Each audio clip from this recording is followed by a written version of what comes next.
This is WRUULP, Savannah, Georgia, 107.5 FM, WRUU.org. We are Savannah Soundings, community radio with global soul.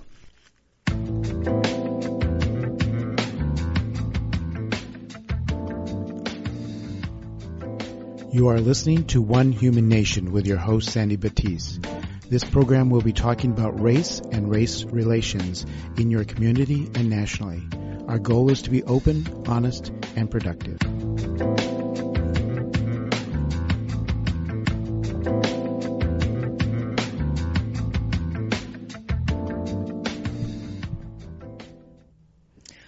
Welcome to the One Human Nation show. I'm your host, Sandy Batiste, and it's December 13th, 2018, and we're kind of winding up the year, which has been a pretty intense year. At least it feels that way to me, as we kind of get to the winding down point. But this show hopefully will give you some reflections as we go even deeper into the holiday season. And I know for a lot of people this can be a very emotional time of the year. We've definitely come off of emotional events that have happened in 2018. So as you listen to today's show, I do ask for you to keep an open mind, going through this whole journey for reconciliation and what it means for our healing individually can be some very intense work once you realize just how deep it goes into our culture here and into our systems here in the United States. So before we get started on today's program, remember the viewpoints expressed in the following program are not necessarily those of WRUU, its license holder, or its staff. So one of the things I've been reflecting on is how has our being silent over the years contributed to current events that we're experiencing now. And so I was searching for some information from some different point of views that were addressing this topic, and I found one that I think is very interesting, and it's from someone that I've listened to and on the show before, and that's Tim Wise. He's a white male, and he's typically talking about in reference to white privilege because that's his narrative, that's his story, that's where he's coming from. But he has some interesting points in there that I really think has an impact for all of us, whether you're a person of color or whether you're white. And as we listen to this, I will interject at some points to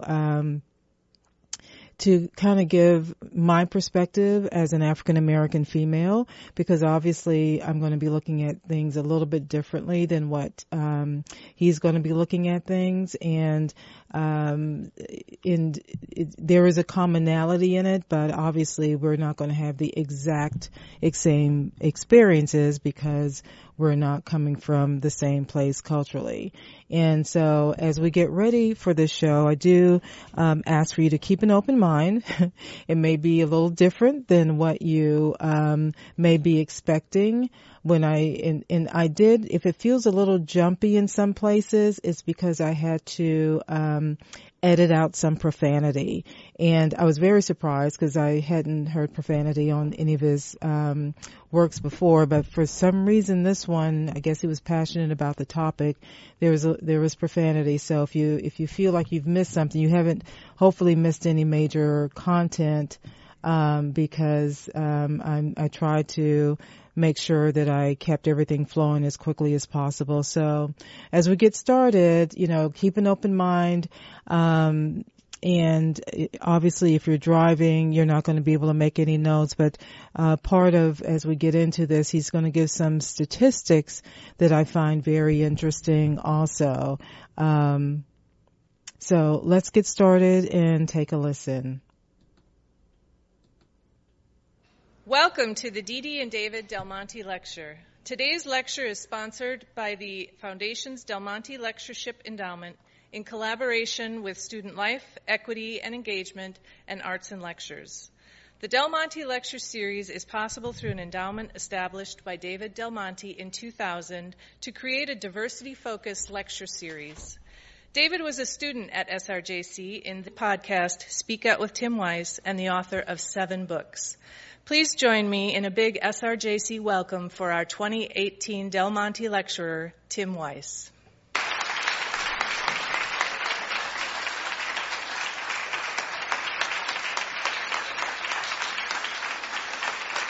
As the parents of teenagers, you want to give them a sense of hopefulness rather than hopelessness. And so in order to do that, you have to remain somewhat, upbeat or at least uncynical about the state of the world, even when you might feel like being incredibly skeptical about our ability to sort of get it together and create a more just and peaceful society.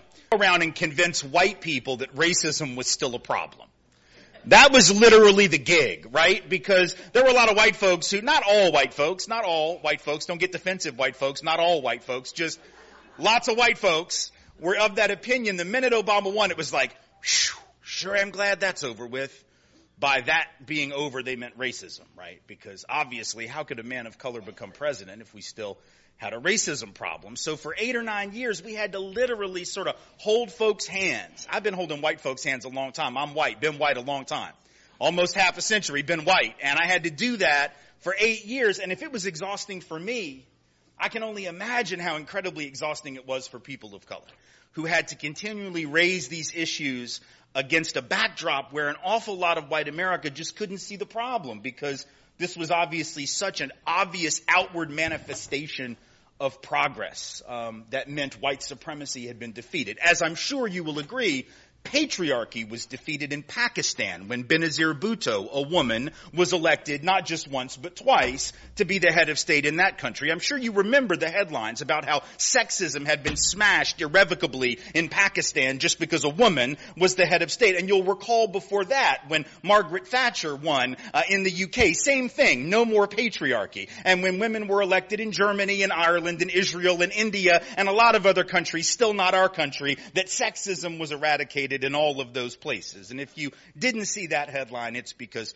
that headline does not exist, because the election of a person from a marginalized group says nothing, literally nothing, about the larger structural obstacles facing millions of other people from that same group.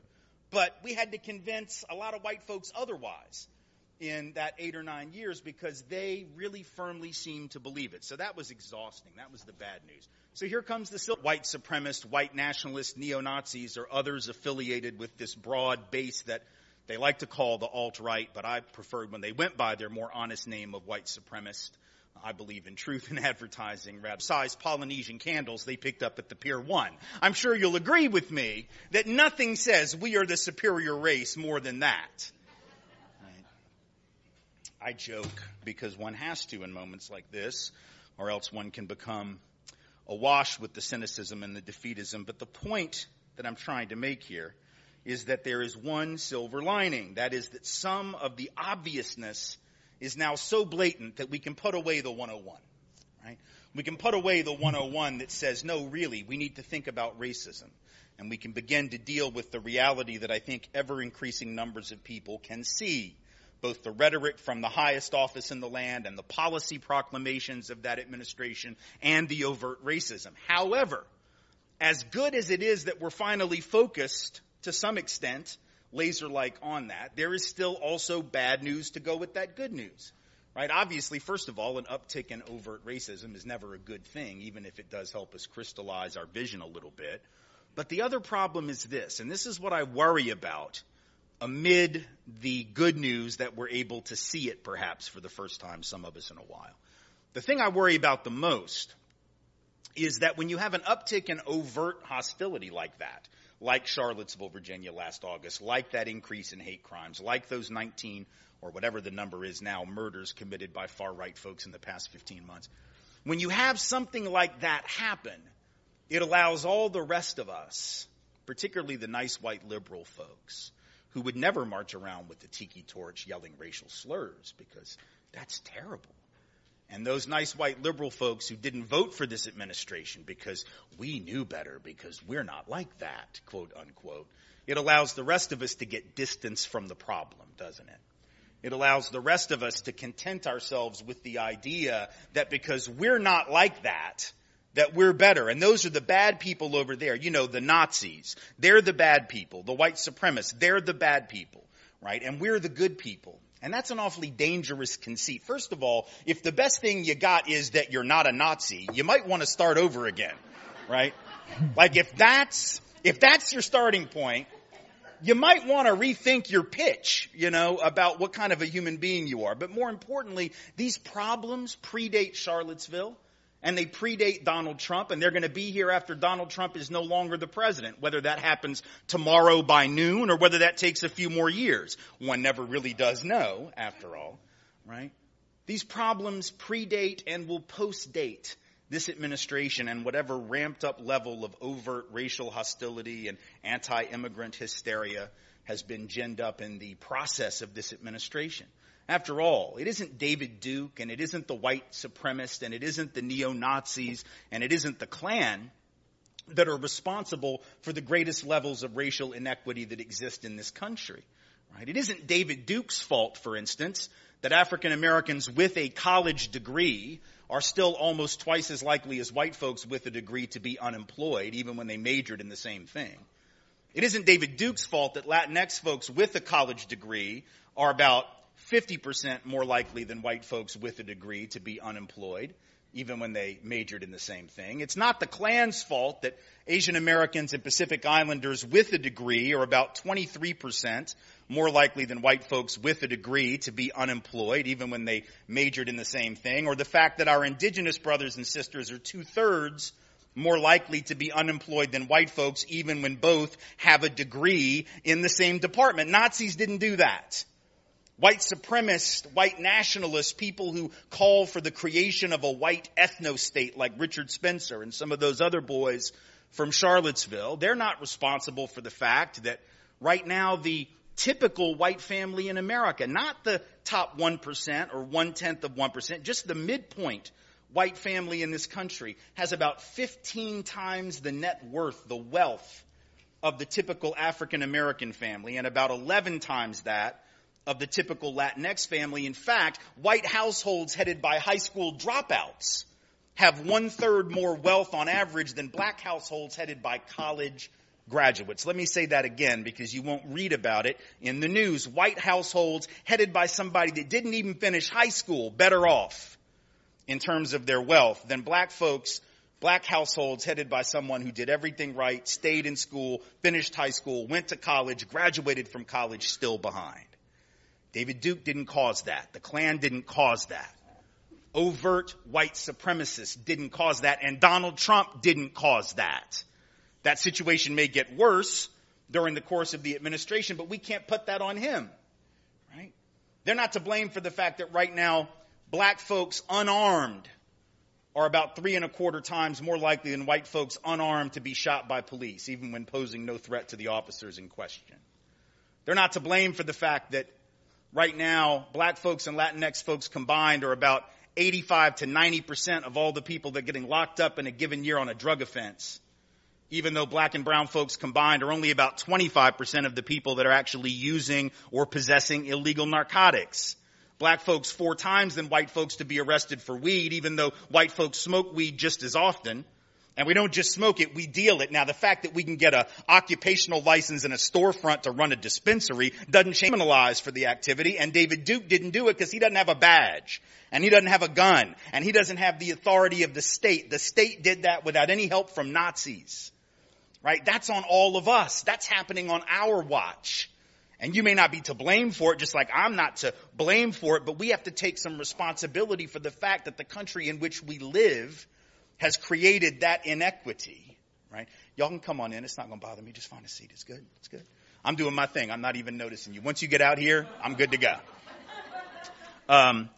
The state has created that inequity because a lot of those inequities have been embedded over time, right? Like that wealth disparity that I mentioned, that 15-to-1 wealth disparity, that didn't just happen overnight, right? That didn't happen over just the course of a generation. That's the result of multiple generations of embedded opportunity for some and disadvantage for others, which has put some households 3 laps behind in a 5-lap race, 5 laps behind in an 8-lap race, right? And if I'm a member of a group that's been held back 5 laps in an 8-lap race, once I get the chance to run, it's going to be real hard to catch up no matter how fast I run. In fact, I can run faster than you and I'm still going to be behind for a very long time, right? So we have to take some responsibility and accountability for that, because those are the kinds of systemic inequalities over which white supremacists have no real control, at least not blatant white supremacists, right? And so we can't afford the conceit of saying that's where the racism problem lies,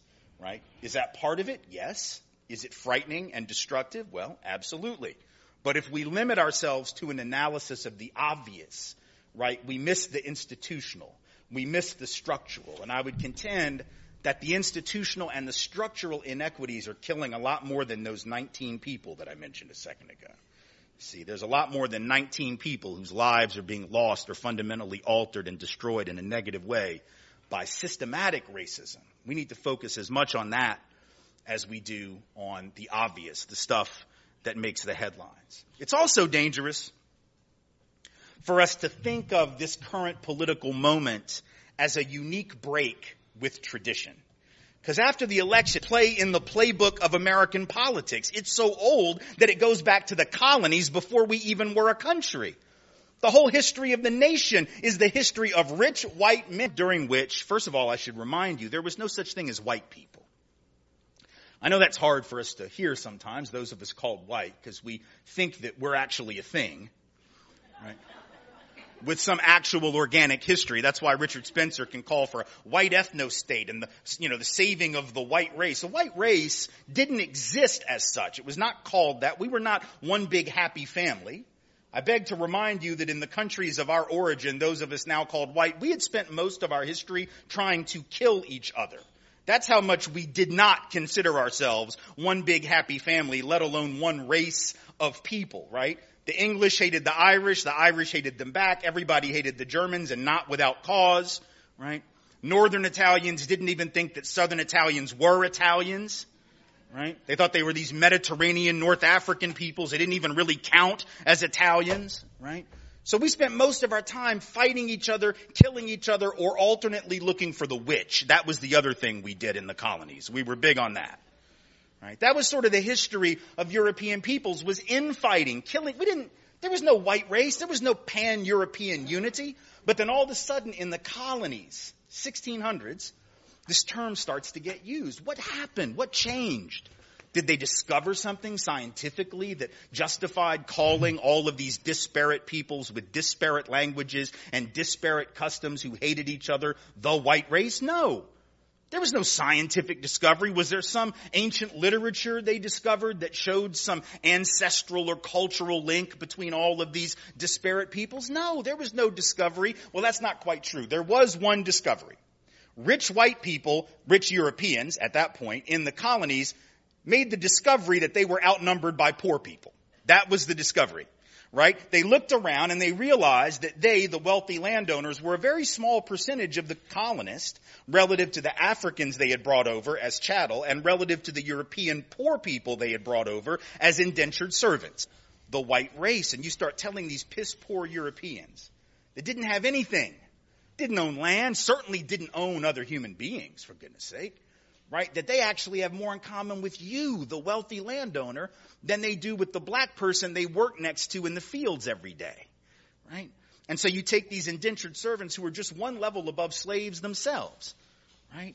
And you make them convinced that if they just work hard and they work off that term of indentured, then they can become a landowner. Maybe they can become rich, and maybe they can even own a person from Africa someday if they're really, really good. So you create this thing called whiteness as a way to sucker poor white people, now called poor Europeans, into believing they got more in common with rich folks and other poor folks, right? And so what happens? The rebellions that were starting to happen during that time, because see, these Africans and these indentured servants could sort of see the deal. They knew they were all getting shafted, so every now and then they would team up to overthrow aristocratic arrangements like they did in Virginia with Bacon's Rebellion in 1676. There were others, but that was perhaps the most prominent. And so then the landowners say, we can't have any more of that. So they create whiteness. They start giving the European, even the poorest white man, they start giving him certain advantages over anyone who is not considered white. Now they can enter into contracts. Now they can testify in court. Now they will get rid of indentured servitude. No more of that. Now you'll be a free person, right? Be able to work for whatever contract you can negotiate. And very importantly, they took these piss-poor Europeans, now called white, and put them on the slave patrol and said, you get to help us keep those people in line. You get to be our eyes and ears. You get to be ICE in the 1600s. You get to be the folks guarding the borders of this new club that you're a member of now. Isn't that exciting? Might not have much, but at least I'm not native to this continent. Or I might not have much, but at least I'm not Chinese labor brought over here to build the railroads that created the transcontinental economy. I might not have much, but at least I'm better than somebody. And all of a sudden those rebellions stopped because rich white people had convinced not rich white people that their enemies were black and brown. Fast forward to the Civil War era, same thing. So I'm from the South, if y'all hadn't figured that out yet. And in my part of the world, my people now, in the narrowest sense of my people, now I'm talking about my white folks from the South, will insist to you that the Civil War, it had nothing to do with slavery. Oh my goodness, no. It was just states' rights. They're just fighting for, I don't know what right they think they were fighting for. Was Kentucky arguing with Massachusetts about the proper way to smoke a pork butt? Like, what was the argument? Was it like, y'all are making mint juleps the wrong way. This is the right recipe. That's not what they were fighting about. The only argument they were having, the only right that the South was fighting for was the right for its rich people to continue owning Africans. That was it. They admitted it at the time. They hadn't no shame about it at the time, so they were willing to admit that was it. But the thing is, if I'm going to break away from the Union and go to war to fight to preserve enslavement of people, how do I get poor people to go fight for that? Because, I'm rich. I own people. I ain't going to go fight for nothing. Rich people don't go to war. Rich people get poor people to go to war. Whether it's during the Civil War or whether it's right now, rich people get doctors to write notes insisting they have bones. Like me, going down, finding somebody at the homeless shelter in Nashville and being like, look, I hear there's a military invasion on my block. And they can get the African to do the work for free because they own them. Guess who got the gig? Free got the gig. So in a sense, like if you're wage labor, you'd have been better off getting rid of the system of enslavement, teaming up with those who were enslaved to overthrow the aristocracy and get a better deal for all working people. But these rich folks were like, oh, you got to remember what team you're on. You got to stop them. They'll take your job. They'll take your wife. They'll take your land. They'll take everything. And oh my God, yeah, And so they go and hundreds of thousands of these white poor people die fighting for white supremacy and a system of enslavement that in the long run actually hurt them in economic terms.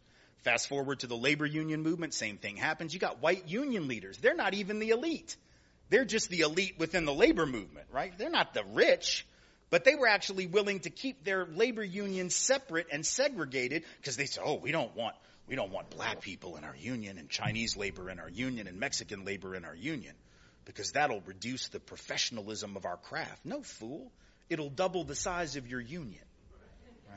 Which the next time you go out on strike, that might be helpful, right? Because A, you want more people on the strike line, and B, if you don't, rich white people, their enemies are black and brown now. We hear it with immigration.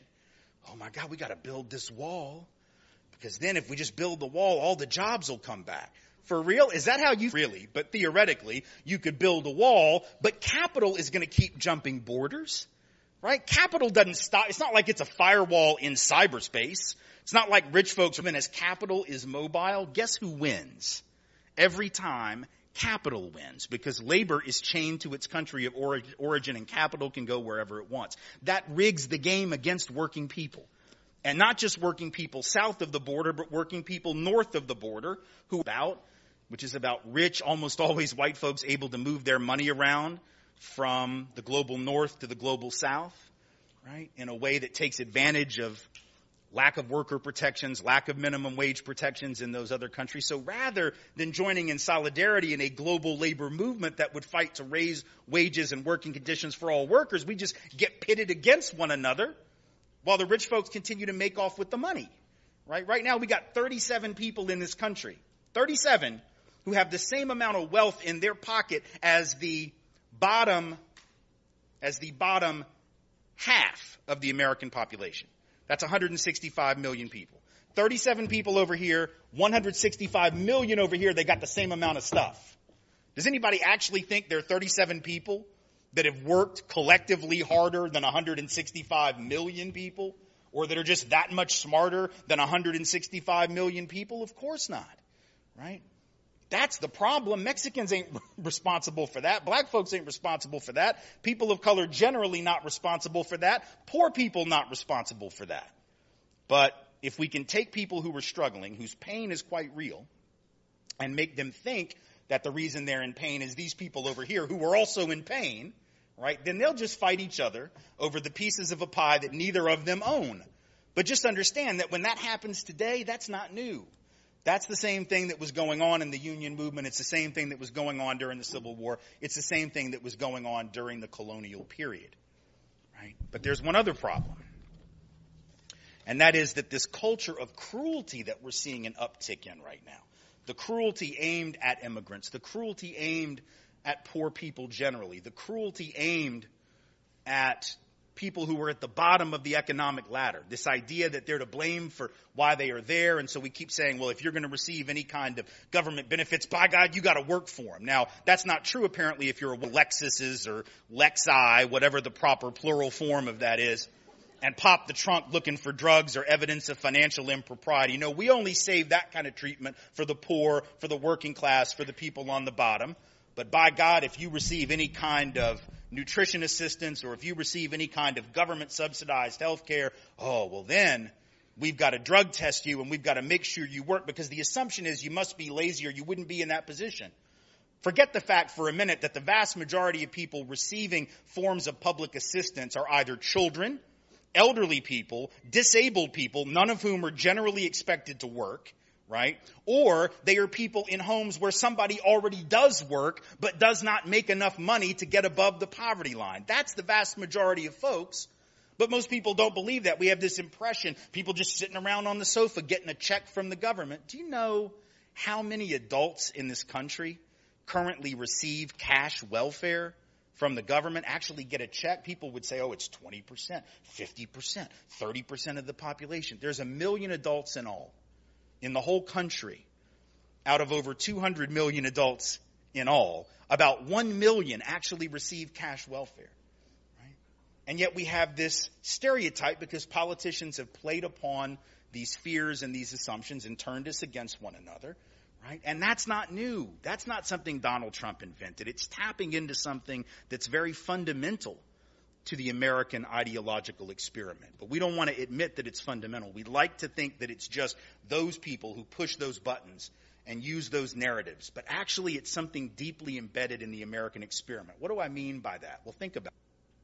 We're going to pause right here. If you just tuned in, you're listening to the One Human Nation show, and we're listening to a talk given by Tim Wise. And, I found it interesting on some of the things he was saying about how we are continuously, I think, distracted. And I've mentioned this before, by things that are not important intentionally to keep us divided without looking at how much more we have in common.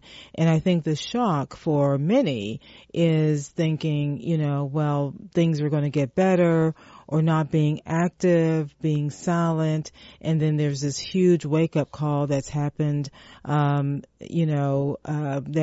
with voter suppression and different things going on, and realizing just how much mainstream media manipulates and who actually owns mainstream media and the propaganda.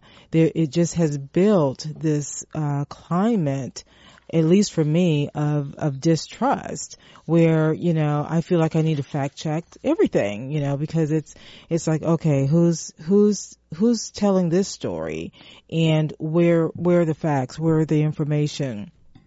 So the good part for me is that people are waking up, and on both sides, whether you're a person of color or whether you're white, you're waking up to the fact that, wait a minute, this is not how things should be going. And then the bigger question is, what can we do to change it? What can we do to improve it? And I think that's where we are as a country, people realizing that, the wheels have come off in some areas that they can no longer avoid. And in some areas, things have improved for some. But what can we do as a nation to become one human nation? So we're going to talk about that a little bit more. We're going to pause right now to get some announcements in, and we'll be back with the One Human Nation show.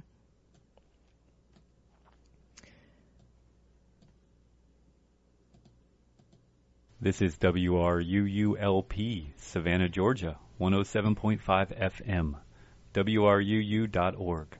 We are Savannah Soundings, community radio with global soul. WRUU is seeking to connect business and organizational partners with our diverse and passionate listeners. If you appreciate our local radio station and have the enthusiasm to cultivate sponsorship from business and organizational leaders, we have a commission-based position that might be right for you. We're looking for a non-commercial underwriting representative to take WRUU's message into the community and to further support Savannah's only community radio station. For more information, or if your business would like to support us right now, email fundraising@wruu.org.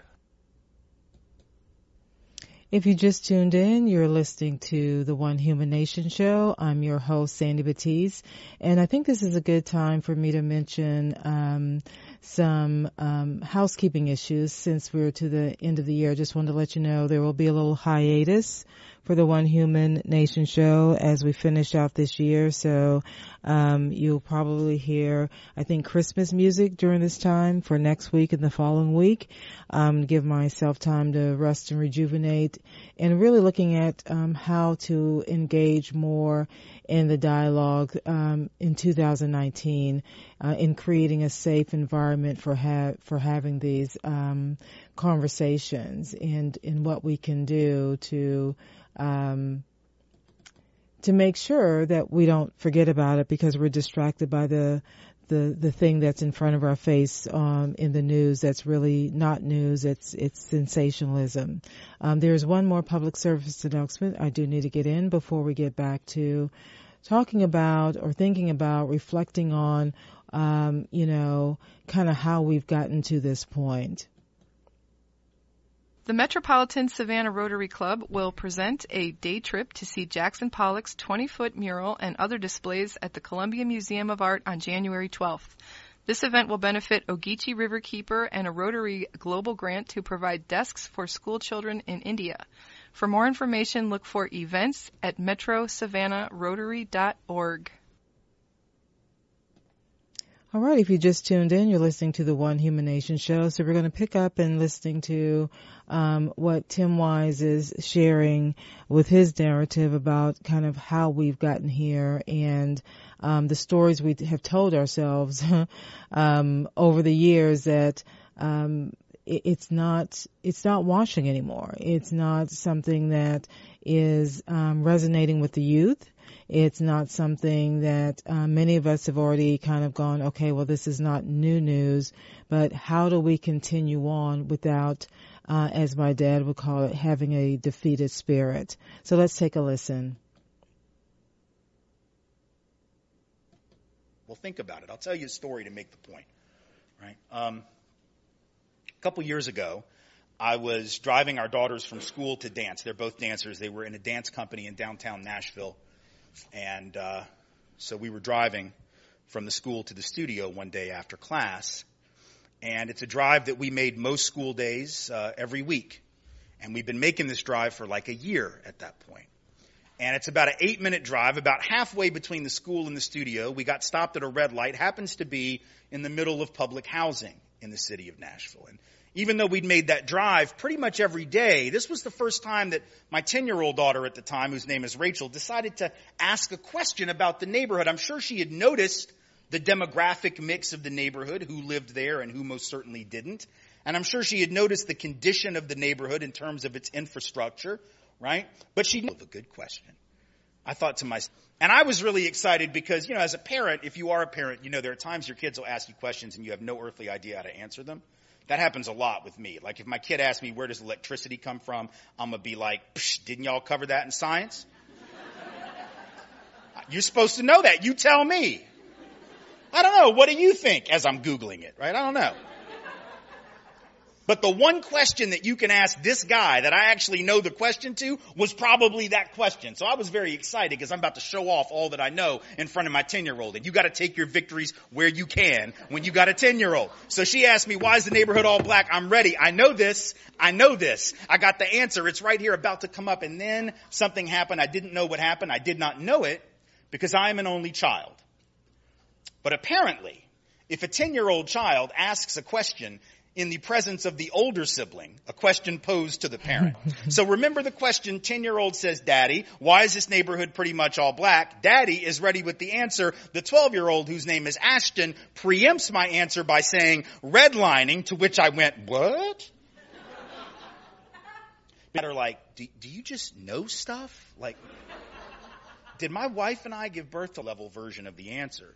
But she got me off to a good start. Now, to be honest, she's not quite right.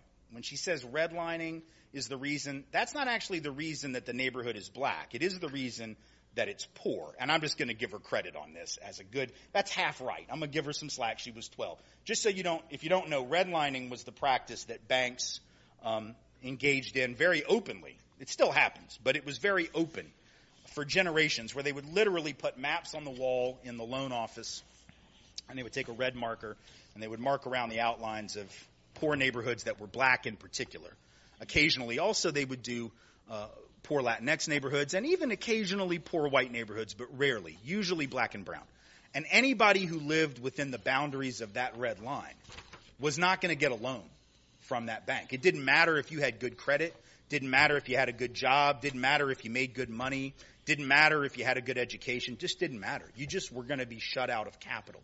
So as a result of that, you starve a neighborhood of capital, right, and it becomes poor. The reason it became black was because at the very same time that black folks in the city were being starved of capital, white folks who used to live in the city were being subsidized to leave the city, right? First, they were subsidized by the FHA and the VA loans that were created in the 1930s, which allowed them to move to the suburbs and the outlying towns at a time when black and brown folks were routinely excluded from those spaces, right? So they were able to escape the congested and crowded cities and move to the suburbs where the jobs were increasingly going, right? Where the trash got picked up twice a week and where the schools were better funded, while black and brown folks were trapped in the city, unable to move to those spaces. So the government was literally subsidizing white flight with government-guaranteed, government-underwritten loans and trapping black and brown folks in the city by virtue of either no Fair Housing Act yet until 1968, or even after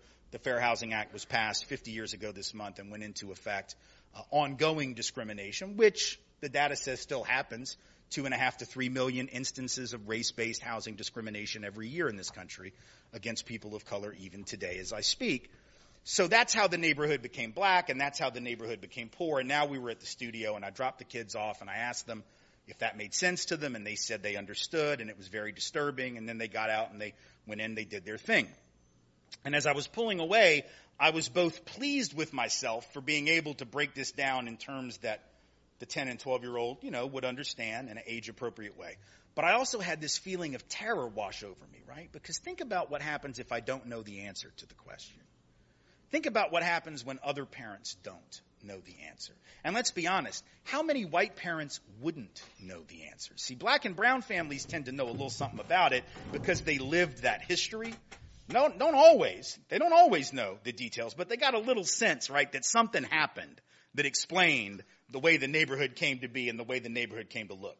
But for a lot of white folks, we didn't learn about that because why would we? It wasn't in our schools. They didn't teach us that. Hell, I took AP history. That's the history for the smart people. That's what they tell us, right? But they didn't include any of that history in there. I had to learn that later. So how many folks, even really well-educated folks, well-intended folks, just wouldn't know the answer? And then if their kid asks and the parent doesn't know or tries to change the subject, as we often do when race comes up. It's like, oh, look, a bird, just anything to get our attention off of the obvious, right?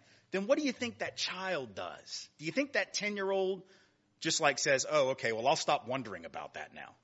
No, they're going to keep wondering, and they're going to come up with their own answers, aren't they? And what answer do you think they're going to come up with? The only answer that they can come up with, it's the one the culture taught them. It's not the one Donald Trump taught them. It's not the one David Duke taught them. It's not the one that any overt racist taught them, but it's the lesson that the culture taught. What was that lesson? You know the lesson as well as I, because it's a lesson we were all taught. It's the one thing that connects every one of us in this room, regardless of race and culture and ethnicity and socioeconomic status and geographic region from which we come.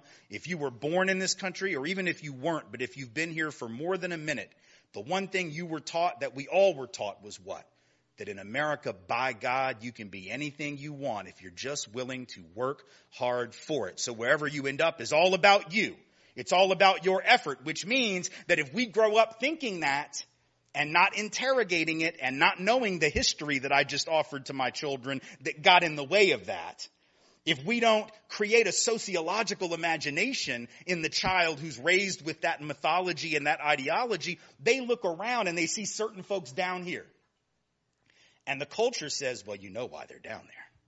Because if they really wanted it and worked hard and had any skill, right?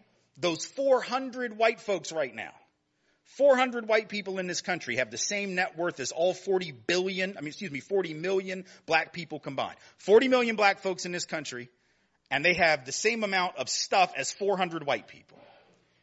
And I mean all black folks combined. I mean even the ones you think got a lot of dough, right? Oprah, yeah, she's in that mix. Still doesn't change anything. Jay-Z, yeah, he's in that mix. Beyonce, she's in that mix. They're in that mix. Doesn't matter. 400 white folks, same amount of stuff as 40 million black folks. And so the culture says, well, that must be because those black folks just aren't as good. They're not as capable. They're inferior in some way. So even if you never teach a child that, if we teach people that where we end up is all about us, and we don't interrogate that and actually fill in the blanks and explain the things that we're seeing with reference to history and the actual opportunity structure, racism becomes a default position. Sexism does too, right? Because you see women disproportionately down here. You see men disproportionately up here. You come to conclude that, well, I guess the men are just smarter. They just work harder, right? You see poor folks down here. You rationalize their poverty and you rationalize rich folks' affluence. You see folks with disabilities down here and able-bodied folks disproportionately up here, and you go, well, you see any non-dominant group, any marginalized group in society, LGBTQ folk, anything, you see marginalized folks and you rationalize their marginality. And the reason I'm telling you that is that culture of cruelty that the current political moment has tapped into, if we don't understand it as just a continuation of what's always been, if we treat it like it's something unique, then we can just sort of wait it out, right? We can just be like, okay, we got to fight it, but eventually this will pass, right? This will pass. Just give it a little while. This will pass because history runs in cycles. Yeah, but this history has not ever run out, right? The cycle just changes and it looks a little different from time to time, but that mentality has been operative for hundreds of years. And if we don't push back on it, we end up justifying in a lot of people's minds that inequality. And once you've justified the inequality that exists, right, and you ignore the context that actually brought it about, you never fix it. You're not going to fix a problem that you don't even define as a problem, right? And so that's why it's so important that we have a better understanding of this. And let me tell you something. It's not just bad for the people on the bottom. Ultimately, it's even bad for most white folks. And this is the dirty little secret of inequality, right? Sometimes if you're on the upside of inequality, you might think to yourself, well, at least I'm winning. I get it. Because we live in a culture that places a big premium on winning. So even really compassionate people, let's say compassionate guys that, don't like sexism, but they sort of like the perks of sexism in the job market, right? They sort of like the advantages that we get from it. Or white people that are very compassionate. They don't like racism, but they sort of like having those advantages in the job market, or better treatment from the cops, or more housing opportunity, or better schools. Even those folks oftentimes end up getting hurt by this. What do I mean by that? Well, here's the problem. If you live in a society that tells you wherever you end up is all about your own effort, as long as things are going good for you, everything's fine, right? As long as you got that good job with those decent benefits, everything's fine.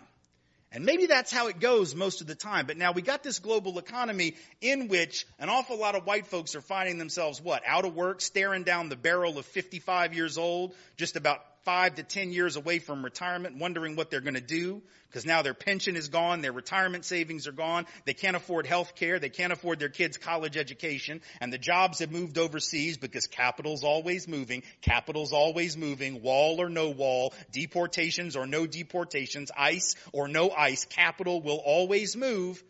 You got these working class towns in Appalachia, rural Pennsylvania, all throughout the country, in California too, where you got white folks bitter about the fact that their towns are dying. And for a while, they'll try to put that off on somebody else because, after all, they're being told it's the Mexicans or it's the globalists or it's whatever it is. But at some point, you got to remember, the voice in the back of your head, too, is actually there telling you what? Wherever you end up, it's all about you. Remember, that's what we taught you. We've all been told that. We can try to deflect it and project it onto somebody else, but that voice in the back of our head is actually making us wonder, what's wrong with us? So if you want to understand the opioid crisis in white America right now, you better understand this. Why do you think that this crisis has so disproportionately hit white folks in small towns in rural America? Why? What's the logic behind that? See, it doesn't make sense in some ways. They keep talking about this as, it's deaths of despair. These people are in such pain, such despair that they're killing themselves. I get that. But now if you look at any of the indicators of well-being, black and brown folks are actually worse off than white folks. Even though there are millions of white folks struggling, black and brown folks far worse off in every single indicator of well-being. So if white folks are killing themselves out of despair, why aren't black and brown folks doing that in the same number, in the same percentage? There's only one possible answer. And that is the black and brown folks always knew the system was a joke. The black and brown folks already knew that it was a sham and a setup and a scam, right? They already knew that it wasn't really about them. But see, white men, we have been told all of our lives that as long as we were strong and were willing to lift stuff and had a good back, that we would always have work. Black and brown folks never took that for granted because they couldn't. People of color could never assume there would always be jobs for them as long as they were willing to work, but a lot of white men could, even those white men in the coal mines, right? That's not an easy job, and it's a job that you can get a disease that'll kill you by the time you're 55 years old. It's hard work. It's difficult work. Nothing sexy or exciting about it, but at least those guys in those communities, they could believe that as long as they were willing to go into that mine and do that work, that they'd always have a job. And now you find out that coal mining isn't really economically efficient anymore. The world is turning away from coal for reasons both economic and environmental. But your whole economy was set up on that premise. And you were always told, hey, you might not ever become rich, but you'll at least always have horizontal mobility. As in, my granddaddy worked in the mine, my daddy worked in the mine, I'm going to work in the mine. Or my granddaddy worked on the assembly line, my daddy worked on the assembly line, I'm going to work on the assembly line. Or my grandfather was a farmer, my father was a farmer, I'm going to be a farmer. And then the corporate farms and corporate ag come in and take the land, right? And run a lot of family farms out of business. If I'm the guy that was always told to believe in my country, and I was the one who had the luxury of doing it, if I was told that the system was fair and just and wherever you end up is all about you, and I was the guy who had the luxury of believing it, then when it all goes to hell, I'm the guy who doesn't know how to cope with it. Which is to say that this system of inequality, which damages people of color so badly, also sets up white people for a fall. As long as everything goes well, it goes well. But the minute it goes to hell, we're the very ones for whom preparation for this never seemed necessary. Right? We're the one group that was least prepared for the recession. We weren't the hardest hit by it. The data says, for example, black folks lost 2/3 of their wealth, right, and almost all of their housing value collectively during the Great Recession. And yet, even though they're in worse shape and lost far more in objective terms, when you look at some of the survey data, black folks are more optimistic about the future than white folks are. Black folks who were twice as likely to be unemployed, 3 times as likely to be poor, 1/15 the net worth, 7 years less life expectancy, but they're like, all right, we just got to keep plugging away. White folks who have half the unemployment, 1/3 the poverty rate, 15 times more wealth, and live 7 years more on average are like, oh my God, the whole wheels are coming off of this thing. We're running into the ditch. How does that happen? It happens because the privileged group, the dominant group, has the luxury of expectations. Right? And when you drive my expectations up to this and you tell me, hey, as long as I play by the rules, I'll have a 7 or better on the scale of life on a 1 to 10. And I'm already at a 5, I might be like, all right, I just got to keep working. Right? I might actually have a better attitude about it. So in a way, inequality is not just harmful for the people who get kicked in the teeth every day. Inequality is dangerous for everyone because you never know when it's coming for you. And we got millions of folks right now for whom it has come, and they don't know how to deal with it, so they turn to opioids or they turn to a political opiate named Donald Trump. That's the only purpose it has. It doesn't fix your problem, though. It just blocks the pain receptors so you don't feel your problem as acutely, right? If you slip a disc in your back, they'll give you opioids, but you're probably going to need surgery, right? The opioids don't fix it. If you have cancer, they'll give you opioids to get over the pain, but it does not get rid of the cancer. You're going to have to do some other stuff for that. By the same token, a man coming along and telling you that a wall will solve the problems, that getting tough on this group and that group and keeping refugees out, that will solve your problems, that's a political opiate. That's someone who's saying, I see your pain and I know how to take it away, even if only momentarily.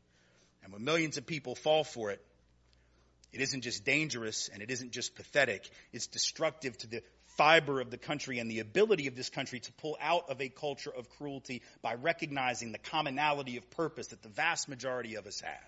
Maybe not those 37 people. You know, those 37 people with all that wealth, they're going to do what they're going to do. And I don't necessarily expect them to get on board radically transforming the society. But for the vast majority of us who aren't them, and I'm going to take a wild guess that none of us in this room are them, right?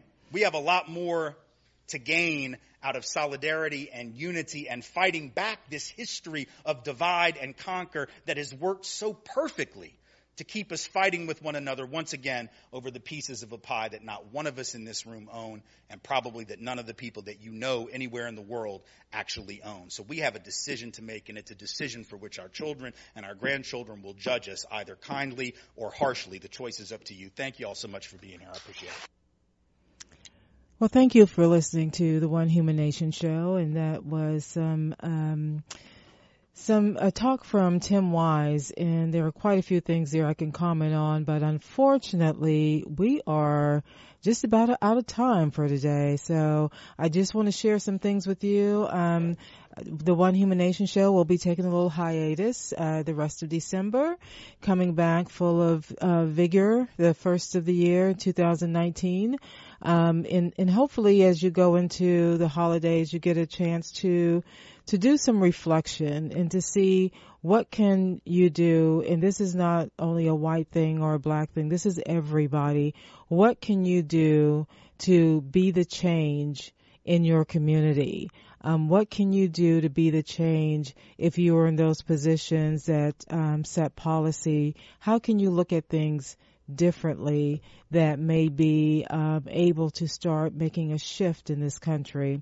Again, thanks for listening to the One Human Nation show. I do want to let you know one of the housekeeping issues that definitely will be changing is I'm going to just switch to one email in 2019, and that's going to be for onehumannation.wruu@gmail.com. I'm going to be trying to streamline some of the platforms that I'm on just to make it a little bit easier. There may be a Facebook group, a private group for the One Human Nation show. I'm thinking about that, so I will be reflecting on that during the holiday time. And Troy has just come into the studio, so hopefully you stay tuned and listen to Troy Stoner with Sound Limits. And take care of yourself as you go through this holiday season. This is kind of when people get sick and worn out and tired. Hopefully that won't happen to you, but be reflective, be respectful, be kind to people, and keep doing what you can do in your part of the world. Again, thanks again for listening to the One Human Nation show.